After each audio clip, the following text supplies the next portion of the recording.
Hello there, right here, and I have a problem. I want to just AFK and have Enderman come and give me all their XP. But there's a problem, Enderman just dying don't give XP. I have to actually kill these guys in order to get these shiny orbs. I want to AFK and clicking is not AFKing. I could write some code to do this clicking for me, but then again I could just program it to play the whole entire game by itself. But then there would be no reason for me to even play this game. No, what I need is to design a redstone contraption which allows me to AFK and get Enderman XP.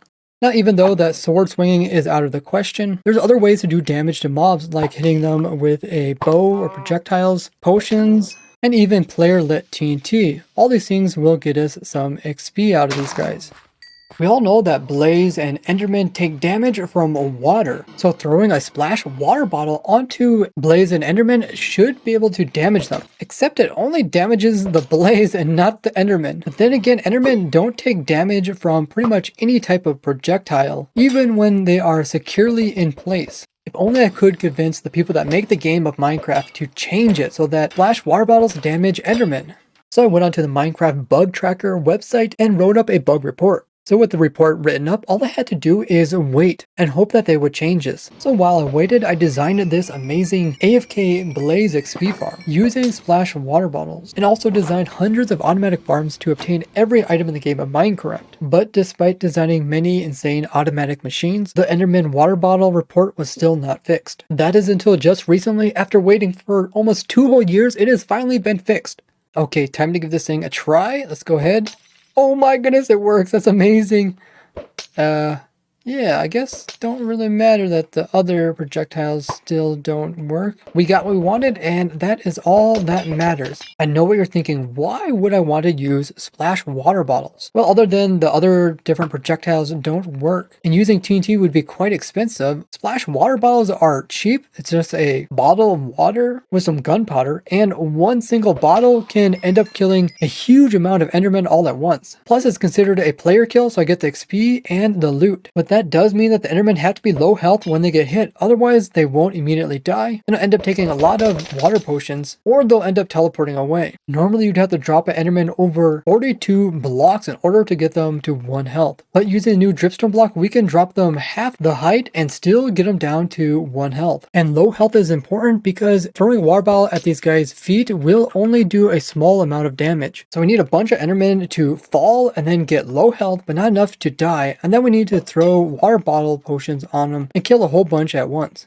But the Enderman teleporting about when they take damage is a problem. But Enderman can only teleport up to 32 blocks away. So if we build away from the main end island, we should be fine. And if we're over 128 blocks away from the main end island, we can guarantee that the Enderman won't spawn there, but instead will spawn on our platform right over here. So underneath of our 23 by 23 platform, I placed in 21 blocks downwards to make this tube for the Enderman to fall into. And I placed a soul sand underneath that with our dripstone, so the drop chutes will end up just 1 block above the very bottom of the world. This way we get the fastest Enderman spawns in the game. So when our Endermen fall, they will have exactly 1 health just like we need them. Now we just need to trick all the Endermen to hop down this hole here, and we can do this by using their most disliked parasite, and this is the Endermite, which they will easily kill on sight. So if we just put this Enderman up out of sight so they can't reach them, and in the center so it will attract all the Endermen from all around, we should have the perfect coaxing method to get these guys into the hole. Currently only a small percentage of you guys are subscribed, so if you guys could take this time to double check, and hopefully we can get this up to 50%. And while I at it, leave a like on the video. With pearls we can get one to spawn in, giving him a name tag and pushing a minecart into him.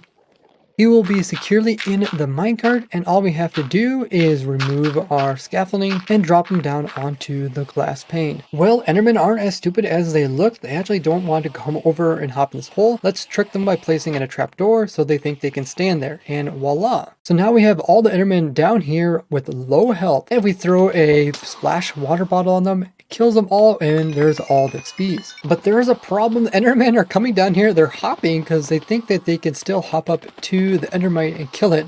So every time they hop up and down, they do more damage when they're on top of the dripstone, which is not good for us. But we can fix this just by switching out that block for a solid block so I don't think they can hop up there. Now, when they fall down, they will be mad at the Endermite, but they won't constantly hop down here. But now we have a different problem. This is there's so many Endermen in one spot, they're taking entity cramming, and they are dying if there's more than 24 of these guys in this area. So I put in 3 more openings around the Endermite. So now if we go down here, the guys are split into 4 different batches, and it's unlikely that any single batch will have over 24, as the total number of Endermen that can end up down here is around 70. So that's about 18 per killing chamber down here. Now if we just splash these guys, they will all die. And you can see we get all the loot and XP. So now we need an area for the player to AFK and a machine that will drop the player more of these potions. And voila, look at this. A whole bunch of different small components that all come together where you can easily turn in your glass bottles and your gunpowder into those nice little potions that we need, which are these splash water bottles. And the whole system does this automatically while you're AFKing. It might look a little confusing, but I just custom built this and compacted it into the build. We start out with our glass bottles that go into a dispenser, which dispenses them in water, which automatically fills them as water bottles. Then those are taken and placed into a brewing stand, where I designed a specific auto brewer that works just for splash water bottles. And then from there it goes into storage. And then all we have to do is have a clock here, which has 22 items in it. And the hopper clock will drop out items about every 16 seconds, which is perfect. So the player is constantly taking in XPs. Let's give this thing a try. Here is the on switch. You stand in the corner, you look this direction, hold down right click, do F3 plus T, and then release your right click button. Now the player will automatically drop out anything that's in his main hand. And wow, just like that, I killed all those Endermen, around 70 of them. And now the player's just constantly taking in those XPs. It takes a while because for every Enderman that dies, it actually drops 3 different XP orbs, a level 3, a level 1, and a level 1. And each one takes 2 game ticks to be absorbed. So this farm is working at max speed for Enderman, so it can reach level 30 in just 80 seconds. Now if we do want to AFK this, we got to make sure that our inventory has some pearls in it so that if we accidentally pick up some, we don't end up throwing them instead of throwing a potion. So now if any pearl falls on the ground, it's going to fall into a slot that already has one, and it's not going to fall into the slot where my hand is. Otherwise, we would just be pearling ourselves in with the Enderman. I also positioned our AFK spot in a location where the XP can actually go in between 2 different dripstone. Because these points are randomly placed, you might have to choose a different corner. You'll also end up with a whole bunch of ender pearls in the system. I did put down some soul sand and hoppers underneath of those so that they could pick up any that fall that low.